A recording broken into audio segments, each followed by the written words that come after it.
Phantom Z2, and I'm here today to talk about the Pokemon Sun and Moon Japanese trailer that came out yesterday, which I'm really hyped for, and I really want that game to come out right away, and I don't want to wait 6 more months, I believe. Yeah, we're in May. 6 more months, just 6 more months and 7 days just for that game to come out.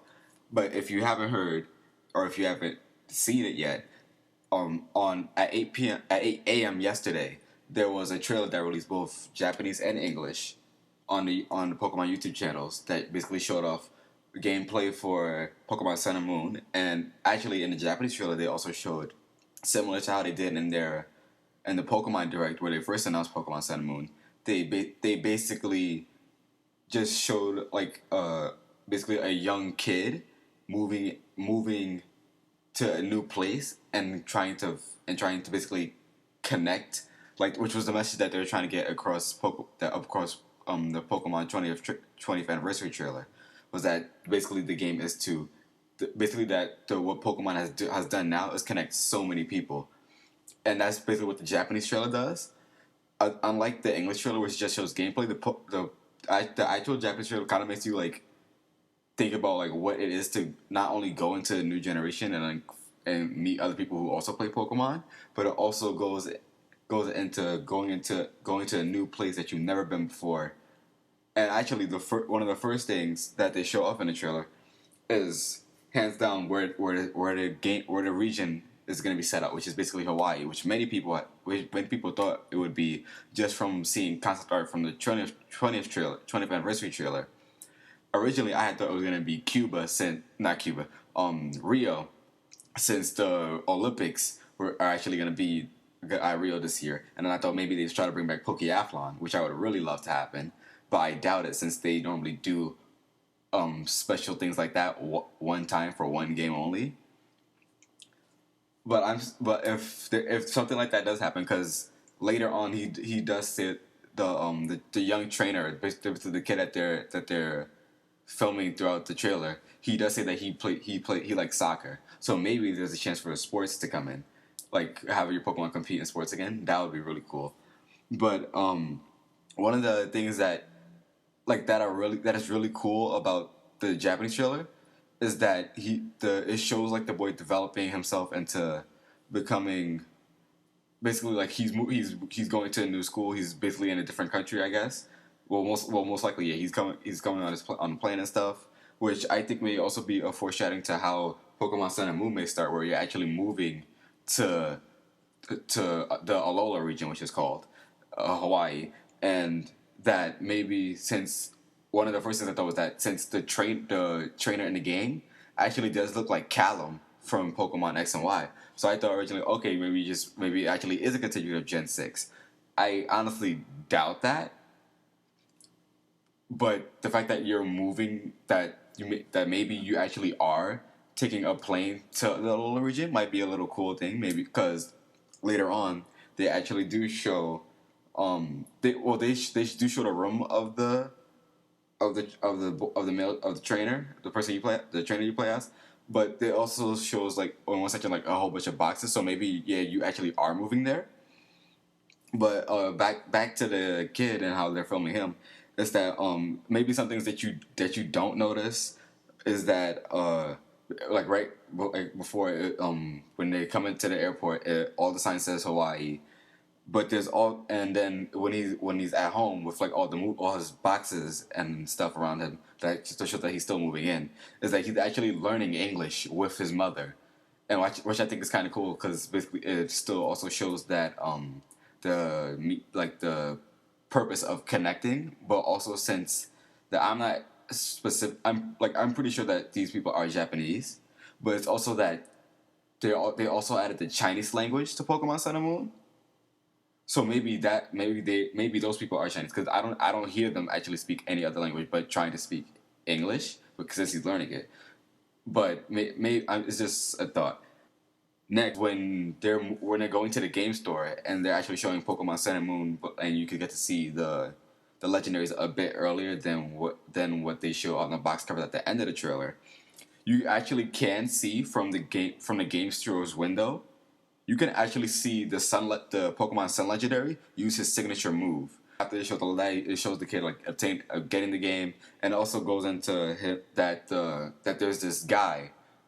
I think he may be the professor or the professor's assistant, and he's video chatting with you, which may also be that maybe something like the X transceivers coming back from Pokemon Black and White, Black 2 and White 2, or maybe the I don't remember what it was called, but the actual like the video chat, the type of like video chat thing that you had with Pokemon X and Y, where you could see, where you could get updates of like what events are actually happening from the real world, and it, like, alerts you in game. Well, but it's actually like, it's not like where the characters are all blue. It's just like there you can actually see like them, like it's like an actual video chat, like kind of like Skype. So maybe that something like that may be coming back. But like a few scenes later, it actually shows the male trainer without his hat on, but it also shows that same professor or assistant in the same room with you without your hat on. So maybe that person is actually not the professor assistant. He still could be, but one of the things that you notice in the English trailer is that he actually refers to you as cousin, and I'm not exactly sure if that's something that's normal in maybe Hawaii, but the fact that he calls you cousin may actually insinuate that you guys are family. Since there's also is the moving boxes there, you don't have your hat on, which is kind of weird since you normally always have your hat on. But it could be something that they do differently. I don't know. Since the game footage it also isn't final, so they could change it if they want to. But the things that you don't have your hat on, the guys are just in your house, and actually his name is Kukui, which is the same thing from Japanese to English, from Japanese and the English trailers. So that his name doesn't change at all. But there's also that when you're going to get your starter, that Kukui is also with you when you're seeing the starters, and you see the big burly white haired guy, which I'm kind of guessing that his name is gonna be Professor Palm just because of palm trees, but I doubt that they would do something so obvious because I also had no idea that juniper was a tree or sycamore was a tree. So maybe they're trying to get more hidden with it, like make people think that the professor names aren't actually trees when it still is. But that's just like a little. I think that naming him Professor Palm is gonna be like maybe a silly little joke where he like, because his hair, like when you see his ponytail, it kind of does like the leaves on top of a palm tree. Next, the professor's name is actually Hara, but in English it's Hala, which I have no idea if that actually has its own definition in Hawaii or Japanese, same as Kukui.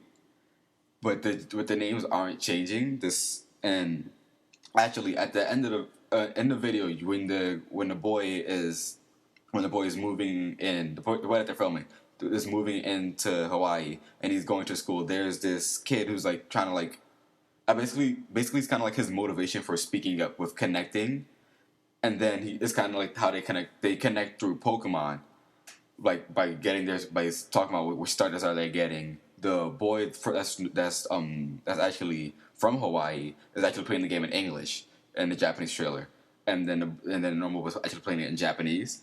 And then when they revealed their names, it's actually the boy that we see come to Hawaii. His name is Shohei, and the boy that already lived in Hawaii that he's connecting with is Hoku. And I think that maybe Shohei and Hoku might be the rival's name, and Shohei might be the official trainer name. But it's just maybe that could be their canon in-game name for like the manga or something whenever that comes out. Maybe the male trainer's name will most likely be Soul, and the female trainer might most likely be Luna, or maybe they won't make it as obvious as that. But that's just a little concept that I thought was really weird, but also like kind of interesting how they're revealing their names where it's something like that may not seem as important might actually be a reference to Pokemon Sun and Moon in general, like directly, that many people might overlook. And the last thing that actually popped out to me in the trailer for both the English and Japanese was that when you see the Moon Legendary, it's when you see the Moon Legendary, their signature move, it kind of it's a flashy signature move. Like same thing for the Sun Legendary, but for the Moon Legendary, it's kind of like the frames in the game drop, and even though the game footage isn't final, it also seems like something that we kind of shouldn't be allowed, I guess, to see, since that's kind of like it shows us that the game isn't finished. Of course, it isn't finished because the game footage isn't even final. There's still work. They're still working on it. It's not coming out until November 18th. But it kind of makes me think: have they not fixed?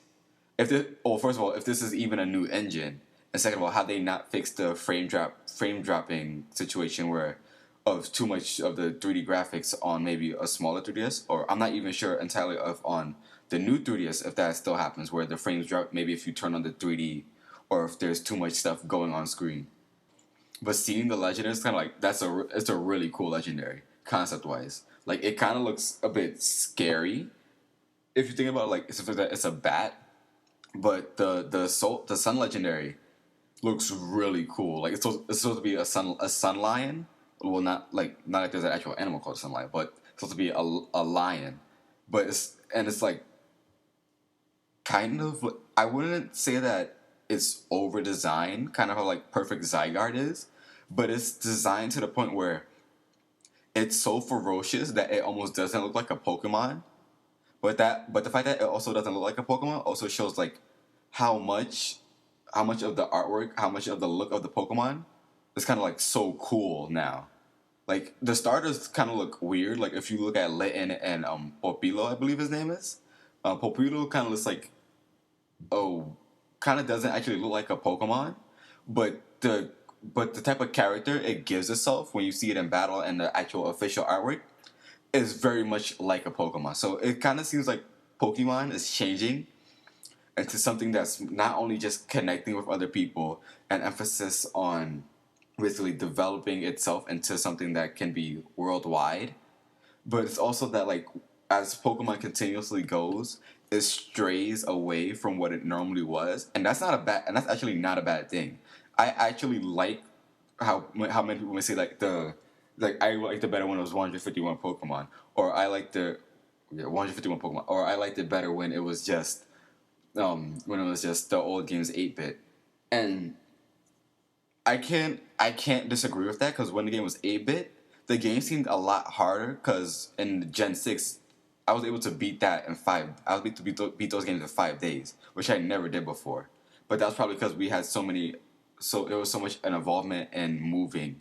Like you could probably the game was just at a faster pace, and it's kind of like with the EXP share, it kind of holds your hand a bit, even though you could turn it off, which I would advise doing if they bring which they most likely will definitely bring back for Pokemon Sun and Moon.